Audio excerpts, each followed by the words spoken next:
నేను ప్రాణాలతో ఉండాలని నువ్వు కోరుకుంటే ముందు లోపలికెళ్ళు. వెళ్ళమని చెప్తున్నాను కదా.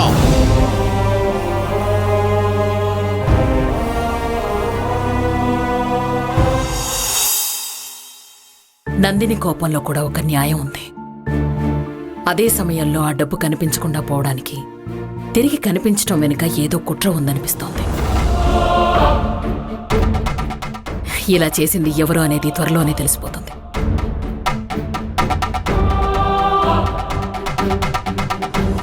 మీరందరూ వెళ్ళిపోండి. మీ గదుల్లోకి వెళ్ళిపోండి. వేద రా. అమ్మ చెల్లెమ్మ, నా కూతుర్ని నేను చాలా గారాబం చేసి తప్పు చేశాను. నన్ను క్షమించండమ్మా. అయ్యో, ఏంటండి మీరు? ఇలా చూడండి, మీరు క్షమాపణ చెప్పకూడదు. మీరు సరైన టైంలో వచ్చి తనకి నచ్చ చెప్పి లోపలికి పంపించారు. దానికి మేమే కృతజ్ఞులం. రండి బాబు గారు, కూర్చోండి.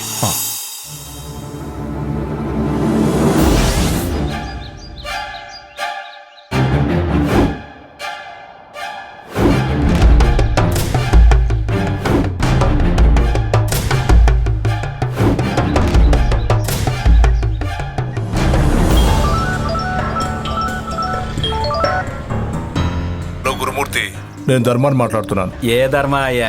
ఏ ధర్మానా? ఆ రోజు రాత్రి ఫారెన్ సర్కి ఇచ్చాను కదా, ఆ ధర్మాన్ని. అయ్యయ్యో దేవుడా, నన్ను గుర్తు పెట్టుకుని ఫోన్ చేస్తున్నారు. చాలా థ్యాంక్స్ అండి, చాలా థ్యాంక్స్. నాకు థ్యాంక్స్ అవసరం లేదు. నిన్ను డైరెక్ట్గా కలవాలి. నీతో కలిసి మందు కొట్టాలి. వస్తావా? ఎక్కడికి రావాలో చెప్పండి గురూజీ. 5 నిమిషాలు టైం ఇవ్వండి చాలు. మీ కళ్ళ ముందు అలా ప్రత్యక్షం అయిపోతాను. సరే. ఏ ఆటో,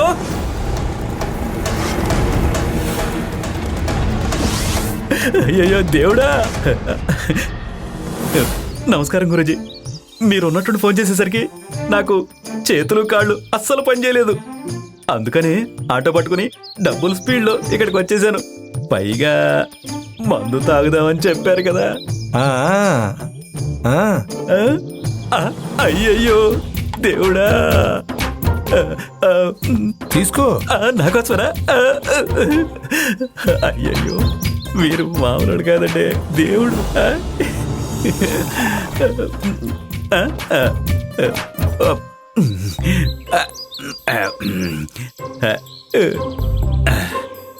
హోల్సేల్లో పచ్చడి కొని పెట్టుకున్నానండి, అప్పుడప్పుడు అవసరం అవుతుందని.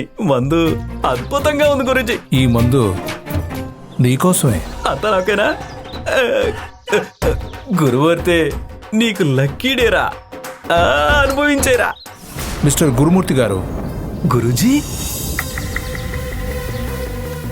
అది శారదాకి భూమి పూజలో నందినితో గొడవేంటి? అసలు ఏంటి సమస్య? ఏంటి ఫ్యామిలీ మ్యాటర్స్ గురించి అడుగుతున్నారు? పెద్ద మనిషి ఏదో కారణంతోనే అడుగుతూ ఉండొచ్చు. చెప్తే ఏంటి తప్పు? సార్, అది ఇండియా పాకిస్తాన్ సమస్యలాగా ఎప్పటికీ తీరనే అత్తా కోడల గొడవ సార్. బాబు భార్య అయిన నందినికి ఆ శారదంటే కొంచెం కూడా ఇష్టం లేదు. ఆ అమ్మాయి ఎలాగైనా భర్తను తీసుకుని శారద ఇంట్లో నుండి బయటికి వెళ్ళిపోవాలని ప్లాన్లు వేసి మరీ ప్రతిరోజు గొడవ చేస్తూనే ఉంటుంది సార్. శారద ఇంట్లోనే ఒక సైనేడా? శత్రువుకి శత్రువు మిత్రుడు. ఇదిగోండి గురించి.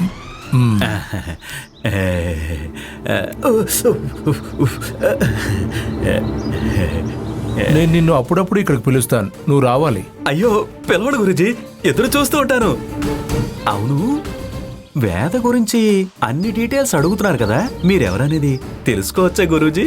వేదకు నేను బాస్, భువన్కి నేను అంకుల్ని. ఓ పెద్ద అయ్యగారా?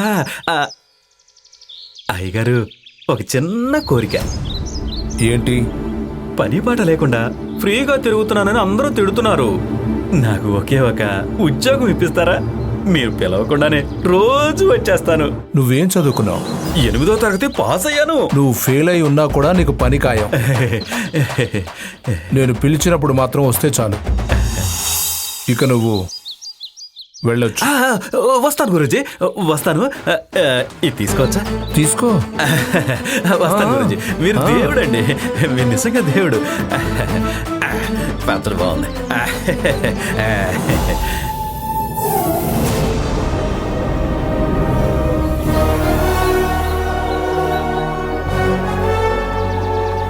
శారదని దెబ్బతీయడం కోసం వాళ్ళ ఇంట్లోనే ఒక మనిషి దొరికాడు. నందినిని అడ్డం పెట్టుకుని తనని నాకౌట్ చేస్తాను. యామిని తన కూతురు అనేది తెలియదు. వేదకి భువనకి పెళ్లి జరిపించేస్తే నా కూతురు ఇంటి యజమాని అవుతుంది. శారద కూతురిక ఇంటి పని మనిషి.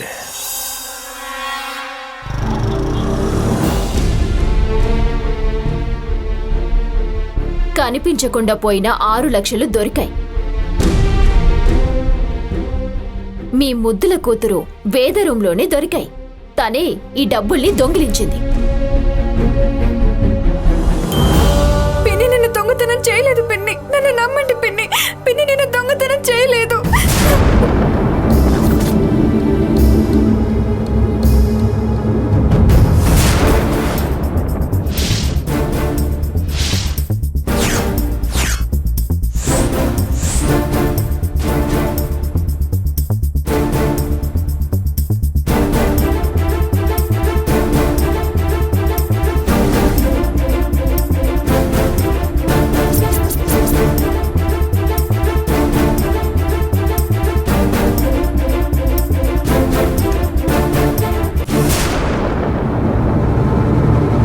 చెప్పిన డబ్బు 10,000 ఇవ్వు. రేయ్, నువ్వు చేసిన పనికి ఇదే ఎక్కురా, పోరా. ఇతరే నాకు డబ్బులిచ్చి అలా చేయమని చెప్పారు. గురుమూర్తికైతే డబ్బు దొంగిలించేంత ధైర్యం లేదు. అతన్ని ఉపయోగించుకుని ఉంటుంది నందిని. నన్ను గెలవడానికి నందిని ఏమైనా చేస్తుంది. ఇది కూడా తానే చేసి ఉంటుంది. లక్ష్మికి తెలియకుండా గురుమూర్తి ఏదీ చేసే అవకాశం ఉండదు. అంటే ఈ పని లక్ష్మి, నందిని, గురుమూర్తి ఈ ముగ్గురు కలిసే చేసుంటారు. దీనికి మూల కారణం నందినినే. ఈ విషయంలో నేరస్తుల్ని స్ట్రైట్గా పట్టుకోవడం కంటే రివర్స్లో వెళ్ళడమే కరెక్ట్. Cheers!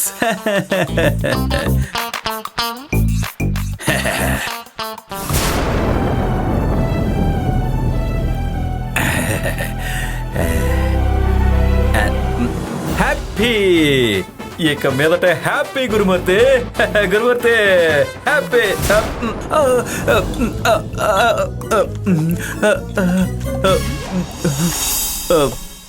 శారదా, నేను ప్రతిరోజు ఇలా తాగే మనిషిని కాదు. నా ఫ్రెండ్ బర్త్డే అని చెప్పి గురుమూర్తి తాగరా తాగరా అని ఇచ్చాడు. నేను వద్దు వద్దు అని చెప్పాను. అది క్షమించు శారదా. అయ్యయ్యో, పర్వాలేదు. నాకు ఒక చిన్న సాయం కావాలి. నాకు అర్జెంటుగా డబ్బు కావాలి. నగలు తాకట్టు పెట్టి కొంచెం డబ్బు తీసుకురావాలి. మీకు శివ ఫైనాన్స్ వాళ్ళు తెలుసా? శివ ఫైనాన్సా? చాలా బాగా తెలుసు శారదా నాకు. ఓహో, బాగా తెలుసా?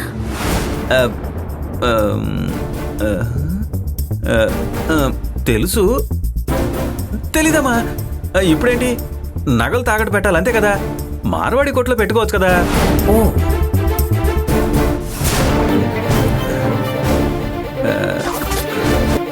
ఈ రసీదు నీకెక్కడ దొరికింది? వేద రూంలో దొరికిన డబ్బుంది కదా, ఆ డబ్బుకి ఈ రసీదు చుట్టేసింది. దీని మీద మీ పేరుంది.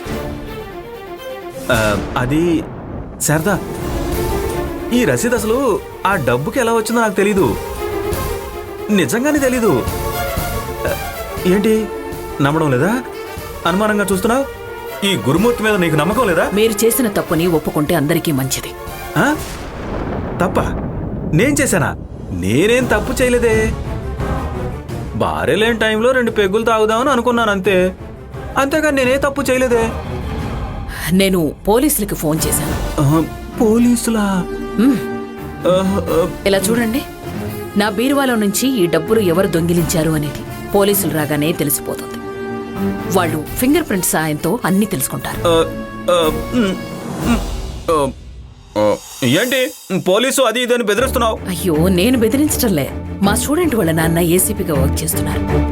ఆయన ద్వారానే నేను ఈ కంప్లైంట్ రిజిస్టర్ చేశాను. మీకు ఎవరి మీదైనా అనుమానం ఉంటే వాళ్ళ పేర్లు చెప్పండి. నేను కస్టడీలో ఉంచి 4 దెబ్బలు తగిలిస్తే నిజం దానికదే బయటకొస్తుంది అన్నారు. సారీ, నాకు దొరికిన ఒకే ఒక్క ఎవిడెన్స్ సాయంతో మీ పేరు చెప్పేశాను. వాళ్ళు వస్తూ ఉండుంటారు. జాగ్రత్త. నేను వస్తాను. శారదా, ఆగు శారదా.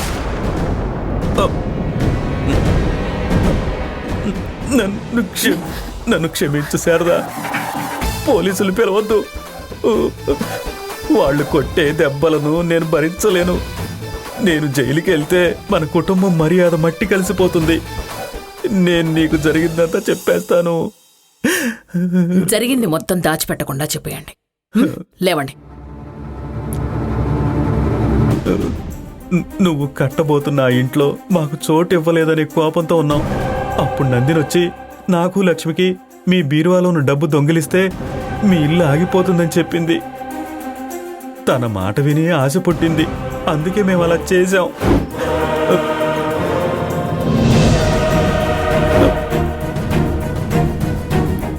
దొంగిలించిన డబ్బుని మా ఇంట్లోనే దాచాం. 4 పెగ్గులేసి పడుకున్న తర్వాత ఎవరో తలుపు తెరిచినట్టు శబ్దం వినిపించింది. నెమ్మదిగా లేచి చూశాను. నందిని దొంగతనంగా మా ఇంట్లో డబ్బుని తీసేసింది. మమ్మల్ని దొంగిలించమని చెప్పి తను మా దగ్గర దొంగిలిస్తోంది. తను చాలా పెద్ద కిలాడి. తన పిలక నా చేతిలో ఉంటే మంచిదని సెల్ ఫోన్లో అదంతా నేను రికార్డ్ చేశాను. తను డబ్బు తీసుకెళ్లి వేద రూమ్లో పెట్టడం వరకు రికార్డ్ చేసేసి మత్తులో నిద్రపోయినట్టు పడుకుండిపోయాను. రికార్డ్ చేసినట్టు లక్ష్మికి కూడా తెలీదు. ఆ వీడియో ఎక్కడ? అదిగో ఇప్పుడే చూపిస్తాను. ఇదిగో.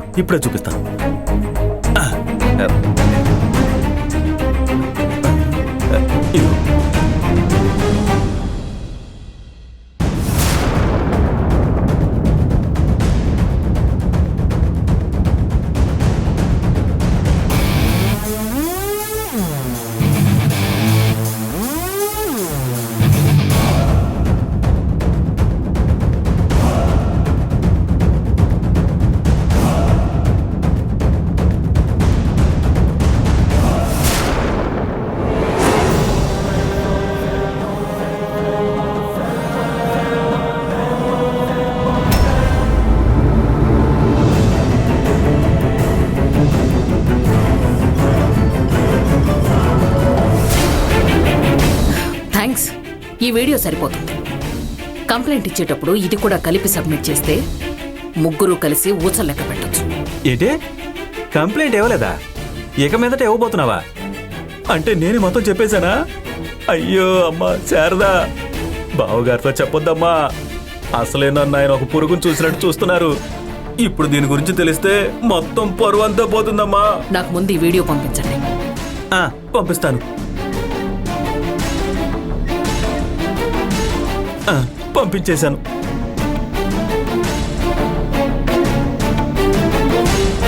మొత్తం తెలిసిపోయింది. నందిని ఇలా చెయ్యమని చెప్పిందని గాని, వేద రూమ్లో డబ్బులు పెట్టిందని గాని ఎవ్వరితో చెప్పకూడదు. సరే, నేను ఎవరికి చెప్పను. మీరు ఆ వీడియోని డిలీట్ చేయండి. అది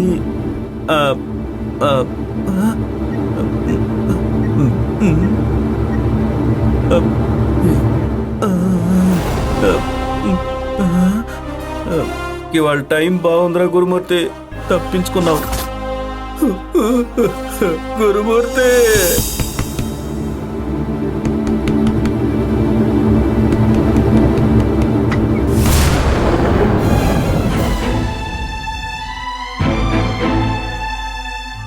వదినా, ఇక్కడికి ఎందుకు వచ్చావు?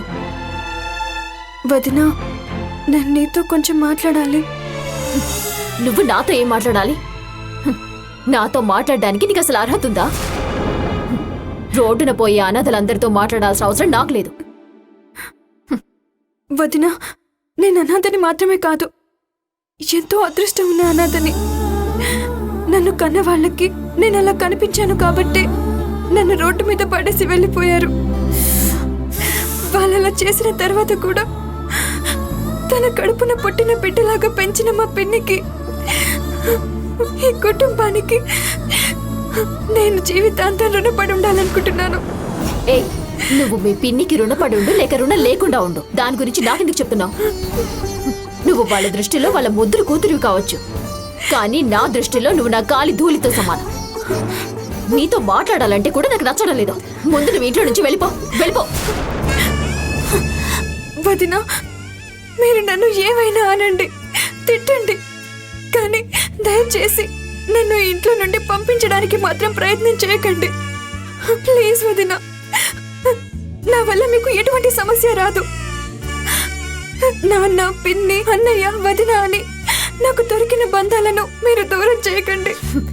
ఏంటి, సెంటిమెంట్తో నన్ను లొంగ తీసుకోవడానికి ట్రై చేస్తున్నావా? అసలు నాకు సమస్య వచ్చిందే నీ వల్ల కదా. తెలియకుండా వీడియో తీసి స్ప్రెడ్ చేసావు కదా.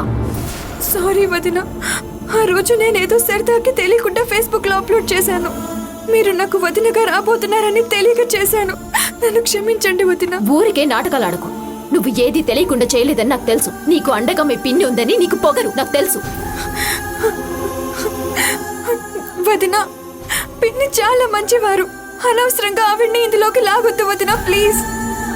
ఏ, నేనెందుకు మాట్లాడకూడదు? నేను మాట్లాడతాను. మీ పిన్నికి సుపీరియారిటీ కాంప్లెక్స్. ఈ ఇంట్లో ఉన్న వాళ్ళందరినీ ఆవిడ తన గుప్పెట్లో పెట్టుకోవాలి అనేది ఆవిడ ఆశ. వదిన, పిన్ని ఈ కుటుంబాన్ని సాలేడు గోటుని తయారు చేసినట్టు ఒక్కొక్కటిగా జాగ్రత్తగా కలిపి కొట్టి తయారు చేశారు.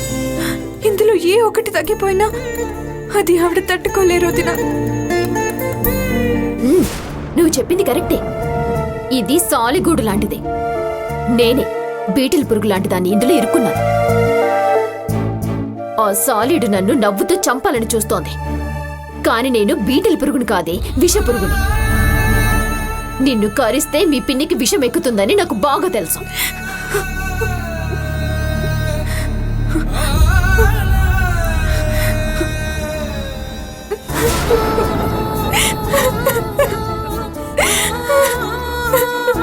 వదిన, నేను చేసిన తప్పుకి నన్ను క్షమించండి.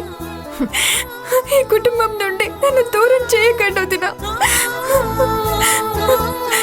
ఈ ఇంట్లో ఒక పని మనిషిలాగా అయినా సరే ఏదో ఒక మూలన నేను బ్రతికేస్తాను. ప్లీజ్, దయచేసి నన్ను క్షమించండి వదిన.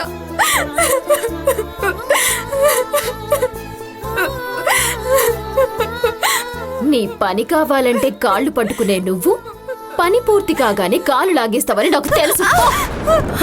అయ్యో వేద, లేమ్మా.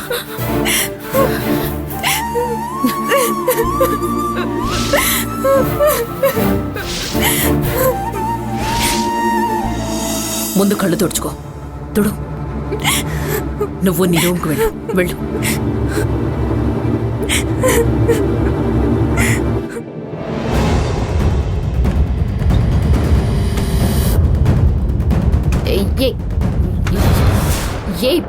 ఎందుకు మీరు తలుపులు మోస్తున్నారు? ఏదైనా సరే తలుపులు తెరిచి మాట్లాడుకుందాం. దేనికైనా ఒక హద్దు ఉంటుంది.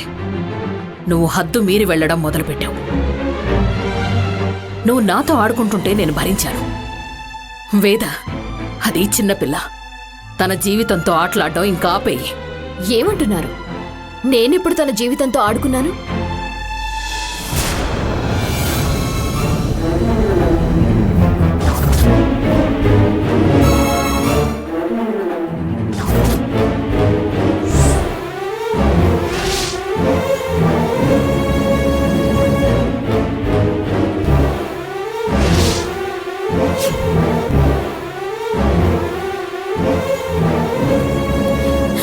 ఇవ్వండి, ఇవ్వమని చెప్తున్నాను కదా, ఇవ్వండి. వదరు, ఇవ్వండి. వదరు, వదరుతుంటే.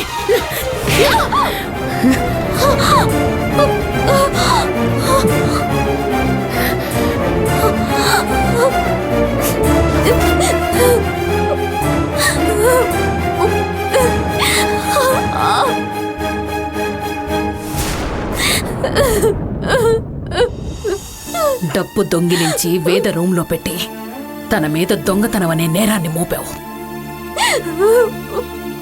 బయట తెలిస్తే ఈ కుటుంబంలో వాళ్ళు మాత్రమే కాదు, నీ కుటుంబం వాళ్ళు కూడా నిన్ను ద్వేషిస్తారు. నిన్ను ప్రేమించి పెళ్లి చేసుకున్న బాబు దీన్ని చూశాడంటే ఆ తర్వాత నీతో ఎలా కాపురం చేస్తాడు? మారి బతుకుతావా లేక దొంగ అనే పట్టం కట్టుకుని ఇక్కడి నుంచి వెళ్ళిపోతావా? చెప్పు. నందిని, నందిని, నందిని తలుపు తెరు. నందిని.